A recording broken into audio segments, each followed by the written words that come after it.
इनका जो जिम्मेदार असल जिम्मेदार है वो हमारा कर्नल है।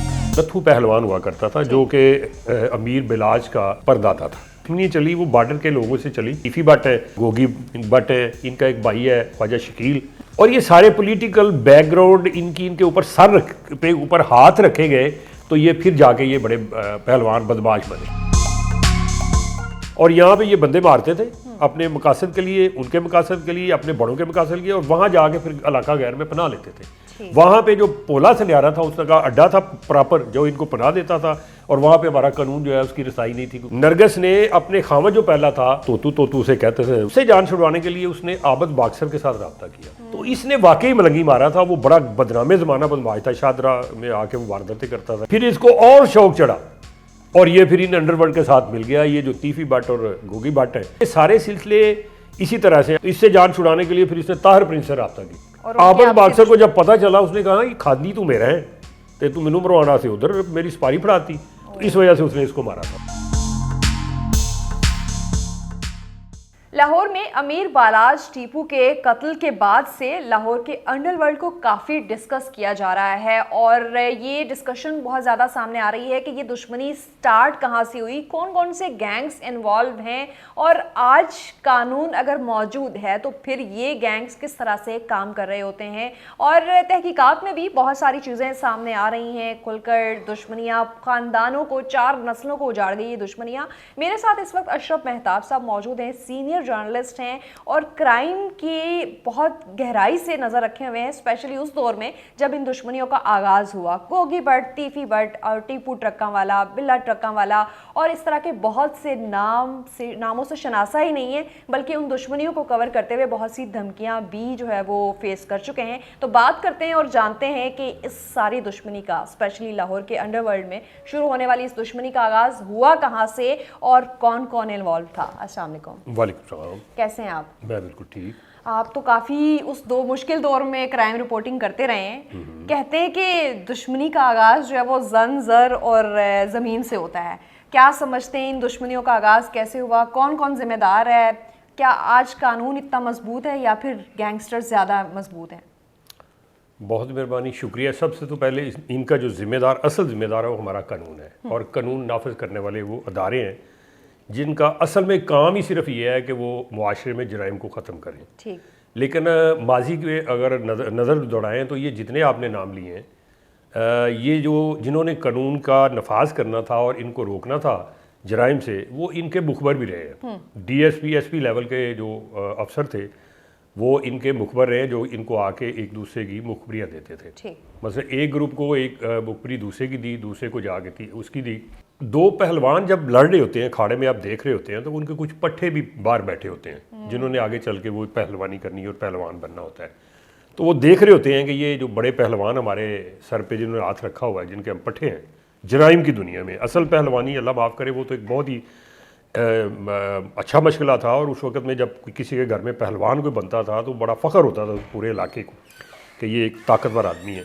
लेकिन ये जो जराइम के पहलवान थे, इनके हवाले से लोग इनको नफ़रत की निगाह से देखते हैं, लेकिन बोलते नहीं थे क्योंकि वो बेचारे ताकतवर नहीं थे ना। आम लोग जो होते थे वहाँ पे उनके साथ जुल्म ज़्यादती भी होती, नहीं बोलते थे। तो ये जो स्टार्ट इनका हुआ, ये बहुत कोई 40-50 साल पहले की बात है कि ये एक नत्थू पहलवान हुआ करता था जो कि अमीर बिलाज का परदाता था। ठीक है।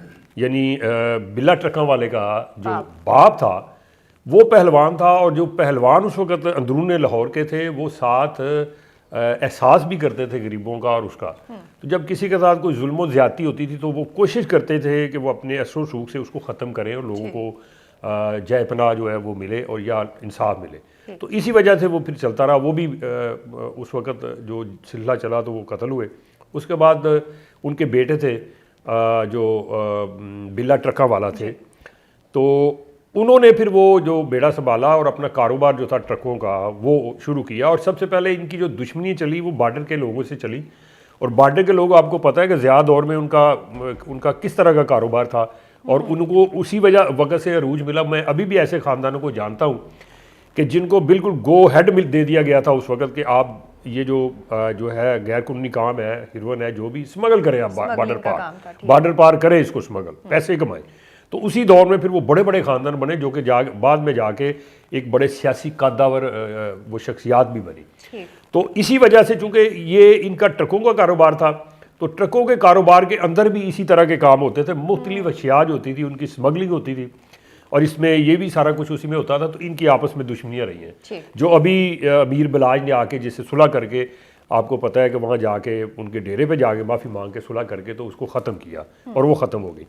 लेकिन ये जो ग्वाल मंडी की दुश्मनी है, ये ख़ास तौर पे जो शालमी और ग्वाल मंडी की 3-4 गलियों के अंदर जो चला है सिलसिला, ये भी कोई इतना नया नहीं, ये भी बहुत पुराना है। जैसे आप कहते हैं तरीफ़ गुलशन, यानी ख्वाजा तरीफ़ गुलशन उर्फ तीफ़ी भट्ट है, और ख्वाजा अकील उर्फ गोगी भट्ट है। इनका एक भाई है ख्वाजा शकील, गो के उसका इतना नाम नहीं है लेकिन वो भी इन्हीं का भाई है। एक इनका बहनोई है ख्वाजा नदीम वाई, जो आजकल उन्हीं की तरह वो भी गायब है। और ये सारे पॉलिटिकल बैकग्राउंड इनके ऊपर पे ऊपर हाथ रखे गए, तो ये फिर जाके ये बड़े पहलवान बदमाश बने।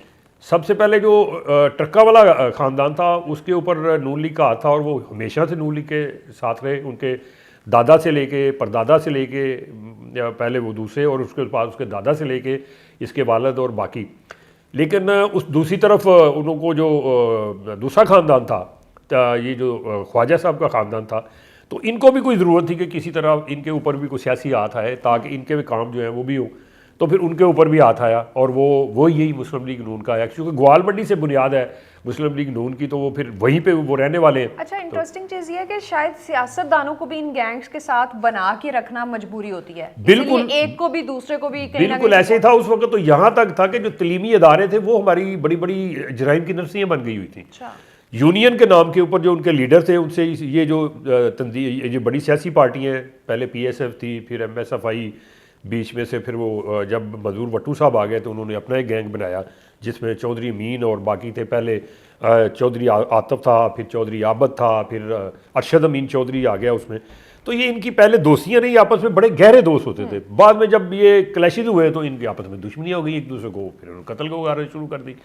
तो ये दो अलग गैंग थे, एक प्राइवेट गैंग था जैसे बाबा और निफा है, और उसके साथ बाकी पोला सनियारा है, फिर आप कह लें नाजी भट्ट है, माइयों गुजर है।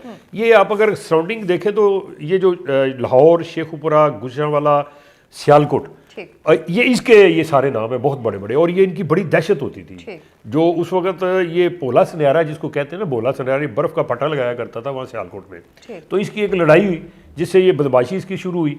और जो वहाँ पे वो हुमायूं गुजर था जिसका नाम एक बड़ा फिल्में भी इनके नाम पे बनी है, तो उसकी माँ वालदा जो थी वो बर्तन मांजा करती थी लोगों के घरों में जाके। जब मैंने ये स्टोरी की मुझे बड़ा शौक हुआ, तो ये वहाँ से बदमाश बना और इसका बड़ा नाम हुआ। फिर ये नाजी भट्ट के साथ मिला, और ये यहाँ पे ये करते थे कि इनको प्रोटेक्शन मिलती थी इन्हीं ग्रुपों की तरफ से, और यहाँ पे ये बंदे मारते थे अपने मकासद के लिए, उनके मकासद के लिए, अपने बड़ों के मकासद के लिए, और वहाँ जाके फिर इलाका गैर में पनाह लेते थे। वहाँ पे जो पोला सनियारा था उसका अड्डा था प्रॉपर जो इनको पनाह देता था, और वहाँ पे हमारा कानून जो है उसकी रसाई नहीं थी क्योंकि इलाका उस वक्त गैर था, उसका अपना एक जरगा सिस्टम था, अपना एक तलक था। तो वहाँ से ये लोग आते थे, यहाँ पे इनको जो टास्क मिलता था ये पूरा करते थे, वहाँ जाके पनाह लेते थे।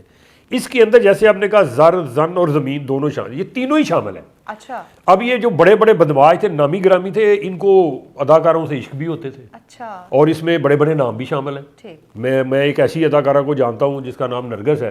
तो उसकी वजह से भी एक दो जो बदमाश कत्ल हुए हैं। और ये जो पुलिस के बड़े एक दो नाम है, आबद बाक्सर, ये बड़े इनके करीब रहते थे, इनके घर में आना जाना और इस तरह से रहना जैसे दामाद होते हैं। ये हमने एक दफ़ा जब नरगस को मारा और उसके बाल मोड़ दिए आबद बाक्सर ने, तो वो थाने में आ गई अपनी माँ के साथ, टाउनशिप थाने में, उधर वाम तलका जो था, तो वहाँ हम लोग गए।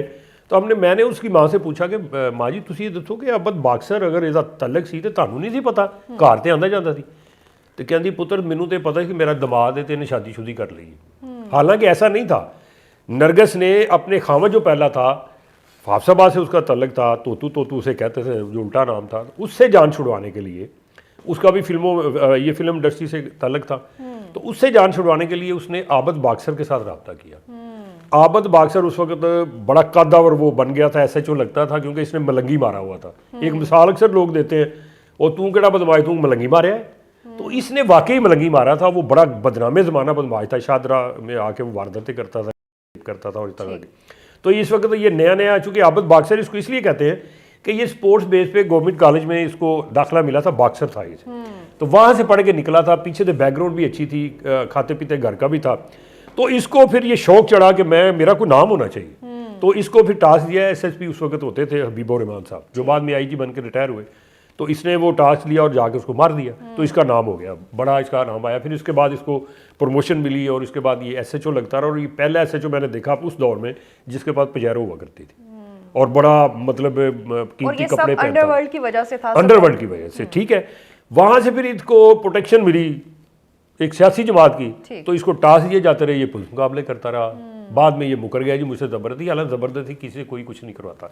फिर इसको और शौक चढ़ा और ये फिर इन अंडरवर्ल्ड के साथ मिल गया। ये जो तीफी भट्ट और गोगी भट्ट है, इनके साथ इसका फिर कोई लैक्स लैग हो गई। तो एक दफ़ा एक बहुत बड़े बंदे का मर्डर हुआ, तो जो वहाँ से एक हथियार रिकवर हुआ जिससे मारा गया था, वो एक सरकारी हथियार था। वो पता चला कि ये तो इसी का ही है, आबिद बॉक्सर तो उसके बाद फिर ये इसके ऊपर सख्तियाँ आई और ये फिर उसके बाद दुबई भाग गया और वहाँ भी इनकी प्रोटेक्शन में रहा।